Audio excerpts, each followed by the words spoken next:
Hello to everyone. I hope all you are doing very good in your life. Today in this video we are going to see the derivation for forced vibration.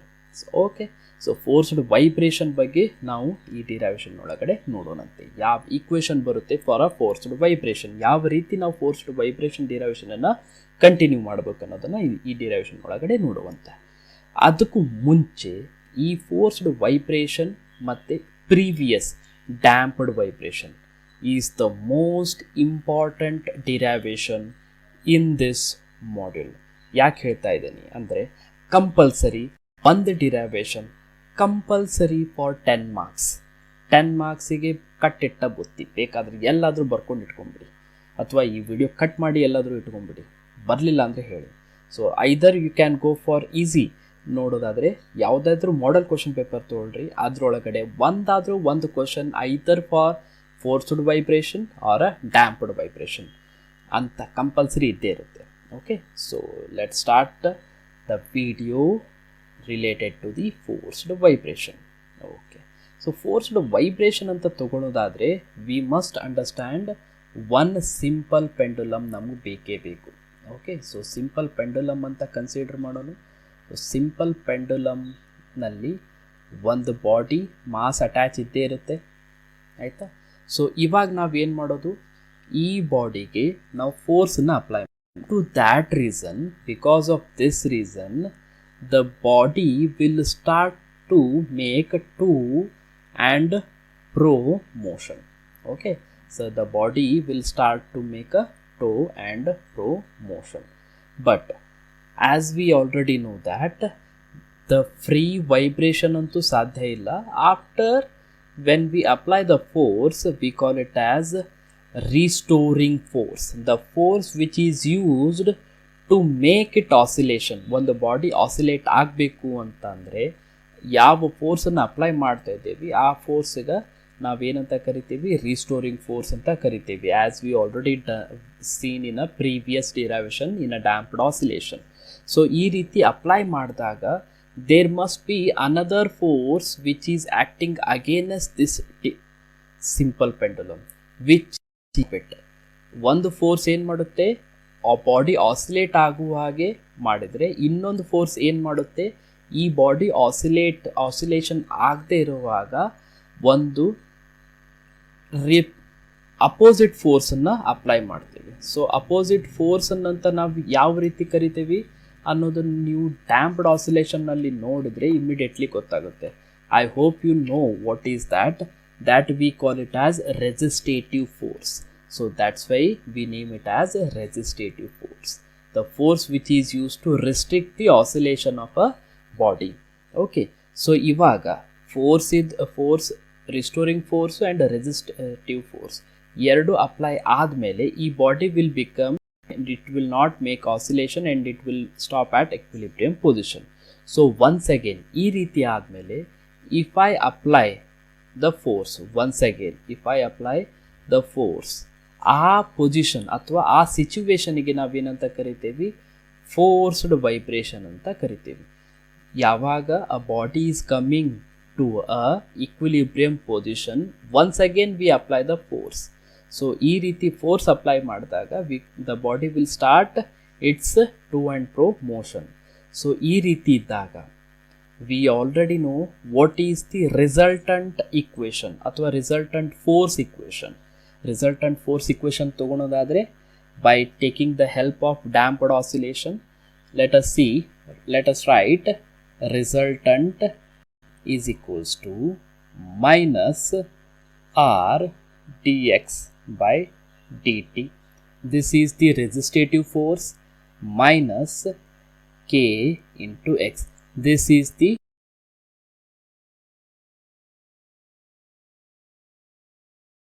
Utilise ಮಾಡಿ derivation continue ಮಾಡ್ತೀವಿ. But ಇಲ್ಲಿ ನಾವು forced vibration ಅಂತಂದಾಗ extra force is added for this equation. To write that we use plus f sin p into t. So to denote that extra force apply ಮಾಡ್ತಾ ಇವಿ ಅನ್ನೋದನ್ನು ತೋರಿಸ್ಲಿಕ್ಕೆ ನಾವೇನು ಮಾಡ್ತಾ ಇದ್ದೀವಿ, we are writing f sine p t. Okay, so let us consider once again Newton's second law because obviously ಇಲ್ಲಿ ನಾವು apply ಮಾಡ್ತಿರೋದೇನು, ಫೋರ್ಸೇ apply ಮಾಡ್ತಾ ಇದ್ದೀವಿ. ಸೊ ಫೋರ್ಸ್ ಅಪ್ಲೈ ಮಾಡದೆ ಹೊರತು ಯಾವುದೇ ಬಾಡಿ ಆಯ್ತು, ಯಾವುದೇ ಆಬ್ಜೆಕ್ಟ್ ಆಯ್ತು, not change its direction. So ಹಾಗಿದ್ಮೇಲೆ ಸೆಕೆಂಡ್ ಲಾ ಅಪ್ಲೈ ಮಾಡಬೇಕು. ಸೊ ಸೆಕೆಂಡ್ ಲಾ ಏನು ಹೇಳುತ್ತೆ, force is equals to M into D square X by D T square, which we are writing in the equation form. ಯಾವ ರೀತಿ force, F ಅನ್ನೋದು ಯಾವ ರೀತಿ force, ರಿಸಲ್ಟಂಟ್ force. ಹಾಗಿದ ಮೇಲೆ ಈ ಫೋರ್ಸು ಸೇಮ್ ಇದೆ ಅಂದಮೇಲೆ ಇದು ಈ ಇಕ್ವೇಷನನ್ನು ಇಲ್ಲಿ ಬರಿಬೋದಾ? ಸೊ ಹಾಗಿದ್ದು ಬರೆದ್ಮೇಲೆ ನೋಡೋಣಂತೆ. So let us write M D square X by D T square is equals to minus R D X K into X plus F sine P into T. So minus ಟರ್ಮನ್ನು ನಾವು ಈ side ತೊಗೊಂಬಿಡಿ.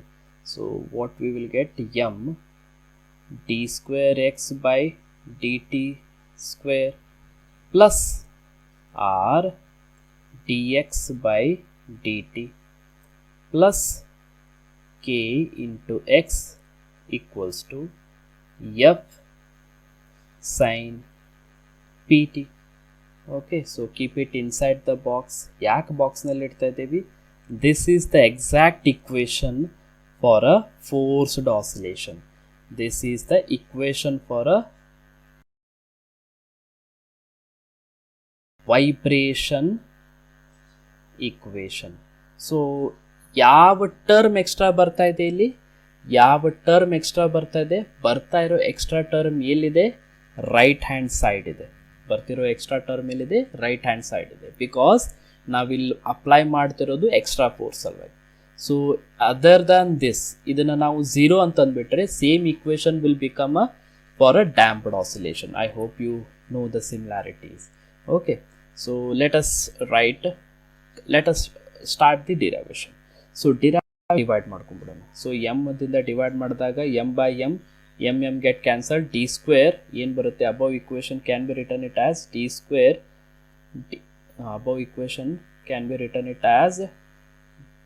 D square X by D T square plus r by m d X by D T plus k by m into x and f by m into sin pt. Okay, ಹಾಗಿದ್ಮೇಲೆ we already know that what is r by m, nothing but 2b. so substitute ಮಾಡ್ರಿ ಇಲ್ಲೇ.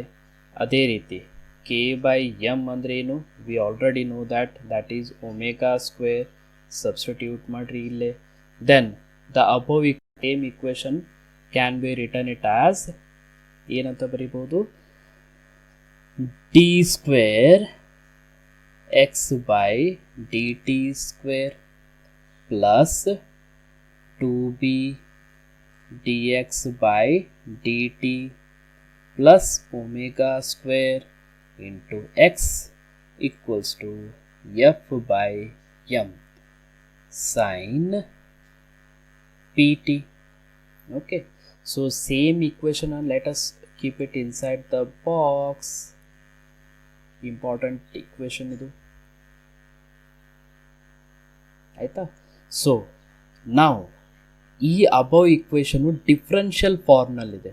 Okay, so to continue the derivation let us consider one more equation, generalised equation where x equals to a minus alpha. Okay, x equals to a sine p t minus alpha. Differential ಇಕ್ವೇಷನನ್ನು solve ಮಾಡಲಿಕ್ಕೆ consider ಮಾಡ್ತಿರೋದು. So x ಅನ್ನು ನಾವು ಇಲ್ಲಿ substitute ಮಾಡಿದ್ವಿ ಅಂದ್ರೂ ಕೂಡ ಇಲ್ಲೇ d X by D t ಇದೆ, d square by D T square, D x square, d square X by D T square ಇದೆ. ಸೊ ಒನ್ಸ್ ಅಗೇನ್ ಈ ಈಕ್ವೇಷನನ್ನು 2 ಟೈಮ್ ಡಿಫ್ರೆನ್ಷಿಯೇಟ್ ಮಾಡಿ. Differentiating with respect to t, then dx by dt is equals to a as it is sin ಇದದ್ದು ಏನಾಗುತ್ತೆ cos ನಾವು ಈ ರೀತಿನೂ ಬರೀಬೋದು. ಸೈನ್ ಅಷ್ಟೇ ಇಲ್ಲ, ಅಲ್ಲೇನಿದೆ ಸೈನ್ ಪಿ ಟಿ ಇದೆ. ಸೊ ಪಿ ಹೊರಗಡೆ ತೊಗೊಂಬಿಡಿ. ಪಿ ಹೊರಗಡೆ ತೊಗೊಂಡಾಗ cos once again p t minus alpha.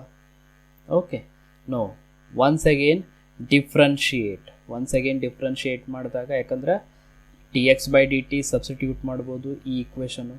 ನಾವು t square X by D T square once again differentiate by D T square equals to same equation. ಬಂದಿರೋ equation once again differentiate ಮಾಡಿದಾಗ ಕಾಸ್ term ಇದ್ದದ್ದು sign term ಆಗುತ್ತೆ. So differentiation of cos is minus a p square sine p t minus alpha. Okay, so ಬಂದಿರುವಂಥ equation this equation and this equation, substitute in above equation, we can write it as it is d square x by dt square minus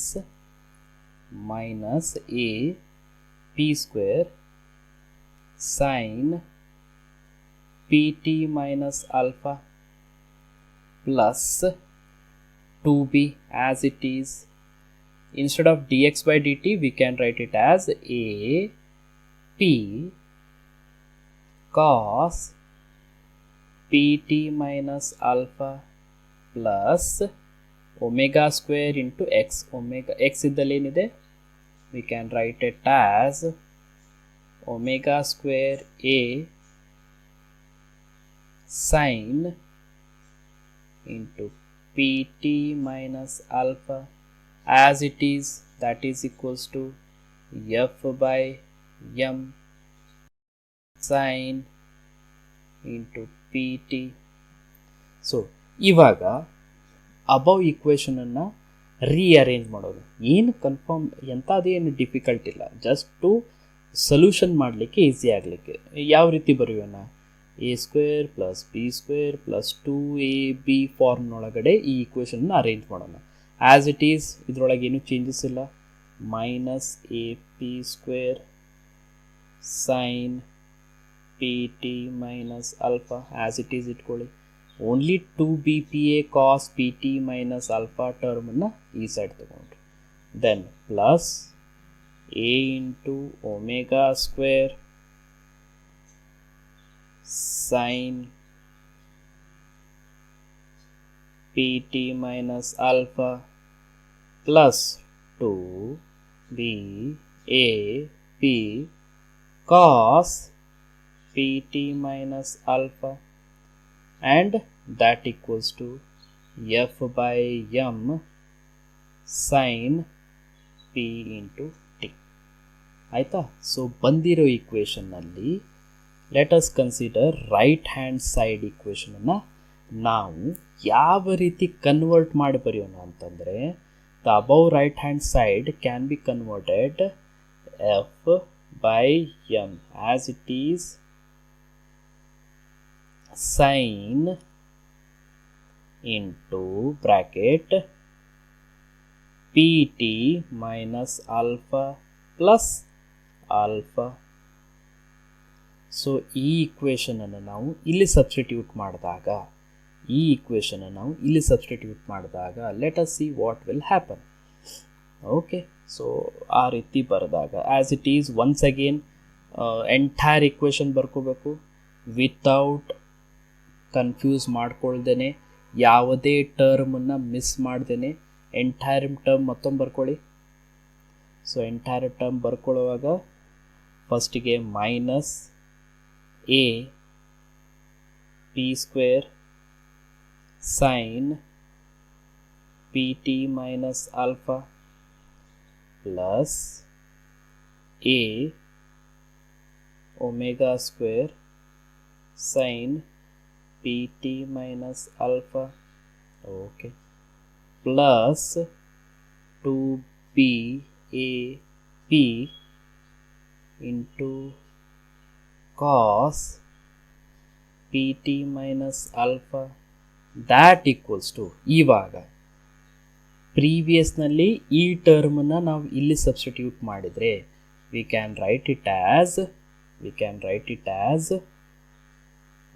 f by m sine, remember, sine pt minus alpha into cos alpha plus f by m cos pt minus alpha into sin alpha. So we came to know this equation ಅನ್ನು ಈ ರೀತಿ ಬರ್ಕೊಂಡ್ವಿ.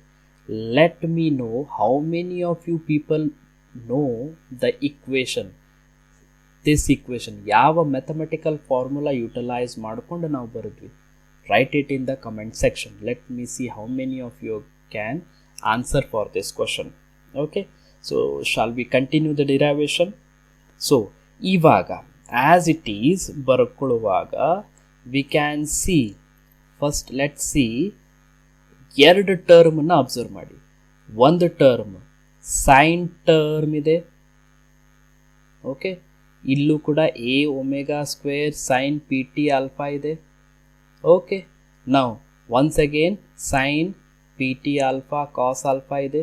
So ಇವಾಗ initially ನಾವೇನು ಮಾಡೋಣ, ಯಾವ sign term ಒಂದು ಕಡೆ ತಗೊಳೋಣ, ಅದಾದ ಮೇಲೆ cos term, for example this is the cos term, this is also a cos term, ಎರಡೂ ಇದನ್ನು ಸಪ್ರೇಟಾಗಿ ಬರ್ಕೊಳ್ಳೋಣಂತೆ.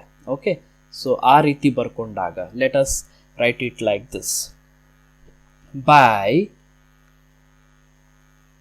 equating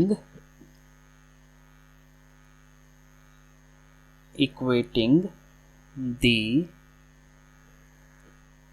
coefficient sin pt minus alpha from both side. So both ಸೈಡ್ನಲ್ಲಿ ಸೈನ್ ಟರ್ಮ್ ಯಾವ ರೀತಿ ಎಲ್ಲೆಲ್ಲಿದೆ ಅದನ್ನು ಸೈಡಿಗೆ ತಕ್ಕೊಳ್ಳಿ, ಒಂದು ಕಡೆ ಬರೆದಿಟ್ಕೊಳ್ಳಿ. Then a minus a p square plus a into omega square is equals to f by m sin pt alpha into cos alpha ಇದೆ, right? Let us keep it inside the box, important term. So keep it inside the box, take it as equation number 1. Now once again ಇವಾಗ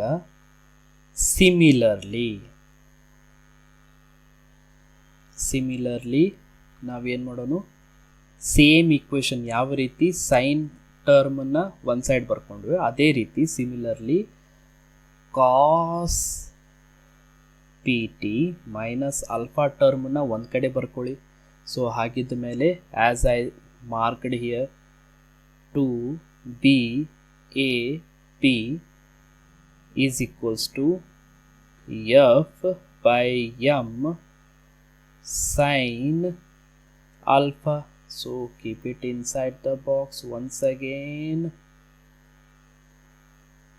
and name it equation number 2. Okay, equation number 2 anta tagoli. Ivaga now how we are going to continue, by using equation number 1 and equation number 1 and 2, squaring and adding,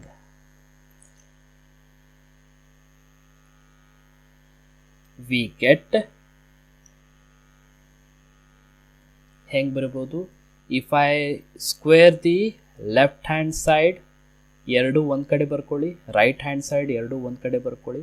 so squaring and adding ಅಂತ ಮಾಡಿದಾಗ minus ಟರ್ಮನ್ನು ಈ ರೀತಿ ಬರೆಯೋ ಬದಲು ಮೈನಸನ್ನು ಒಳಗೆ ಹಾಕೋರಿ, ಒಳಗೆ ಹಾಕ್ಕೊಂಡು A term common ಇದೆ, ಎ ಟರ್ಮ್ ಹೊರಗೆ ತಗೊಳ್ಳಿ. V can write it as like this, into bracket a into omega square minus p square into whole square, where a ಅನ್ನೋದು ಸ್ಕ್ವೇರ್ ಬರುತ್ತಲ್ಲ, am I right? Okay, now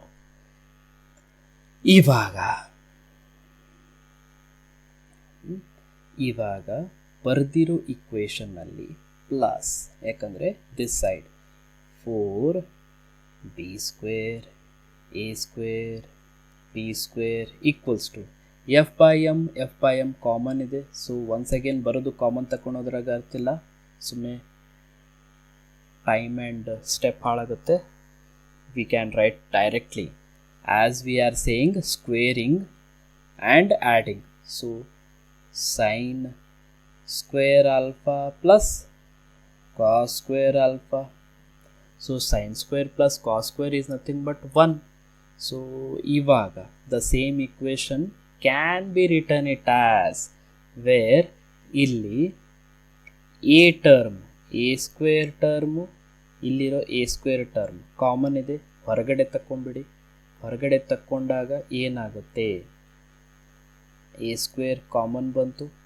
okay, so a square common ಬಂದಾಗ we can write it as omega square minus p square whole square plus 4b square p square is equals to f by m. Okay, now same equation once again bardaga we can write it as a square is equals to f by m square divided by ಏನದು omega square minus omega square minus p square whole square plus 4b square p square. Okay, now ಈ square ಪದ, ಈ square ಟರ್ಮನ್ನು ನಾವು ಏನು ಮಾಡೋಣ, ಈ side ತರೋಣ. ಸೊ ಅವಾಗೇನಾಗುತ್ತೆ, ಸ್ಕ್ವೇರ್ ಸ್ಕ್ವೇರ್ ಕ್ಯಾನ್ಸಲ್ ಆಗುತ್ತೆ. ಓಕೆ, ಸೊ ಸ್ಕ್ವೇರ್ ಈ ಸ್ಕ್ವೇರ್ ಟರ್ಮ್ ಕ್ಯಾನ್ಸಲ್ ಆಗುತ್ತೆ, ಇಲ್ಲಿ ಅಂಡರ್ ರೂಟ್ ಬರುತ್ತೆ. So we can write it as final equation of this derivation. A is equals to f by m as it is under root